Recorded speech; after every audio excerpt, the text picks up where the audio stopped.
പ്രിയ സുഹൃത്തുക്കളെ, ഞാൻ എഴുതിയ സ്നേഹത്തിൻ്റെ ഏകാന്തതകൾ എന്ന ചെറുകഥയാണ് ഞാനിവിടെ വായിക്കുന്നത്.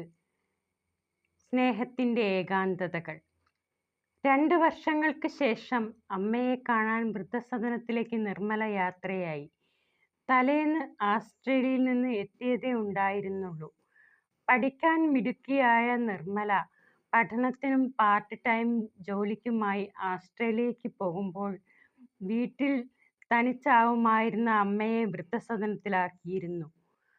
അവൾ കൂടെയുള്ളപ്പോഴും പകൽ സമയം അമ്മ തനിച്ചായിരുന്നു.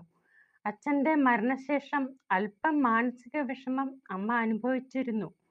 പകൽ ഇടയ്ക്ക് ഒന്ന് അമ്മയെ വന്ന് നോക്കണമെന്ന് അവൾ അടുത്ത വീട്ടിലെ ചേച്ചിയോട് അന്ന് പറഞ്ഞിരുന്നു. ചെറിയ മാനസിക വിഷമം ഉണ്ടെന്ന് പറഞ്ഞപ്പോൾ പല വൃദ്ധസദനങ്ങളും കൈയൊഴിഞ്ഞു.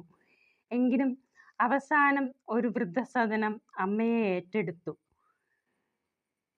2 വർഷങ്ങൾക്ക് ശേഷം അമ്മയെ കാണുമ്പോൾ അമ്മ സന്തോഷവതിയായിരുന്നു.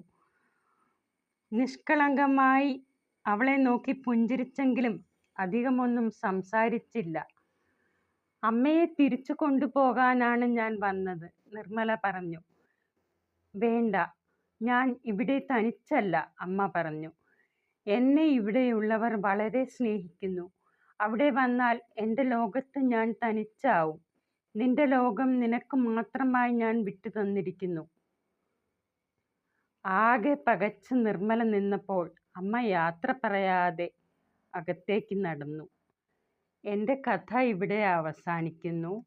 ഇത് കേൾക്കുന്ന എൻ്റെ പ്രിയ സുഹൃത്തുക്കൾ ലൈക്ക്, കമൻസ് ഇവ തരുമെന്ന് പ്രതീക്ഷിക്കുന്നു. നിങ്ങളുടെ കഥയെക്കുറിച്ചുള്ള അഭിപ്രായങ്ങളും വിലയേറിയ നിർദ്ദേശങ്ങളും കമൻറ്റ് ബോക്സിൽ ഷെയർ ചെയ്യുമെന്ന് ഞാൻ പ്രതീക്ഷിച്ചുകൊണ്ട് നിർത്തുന്നു.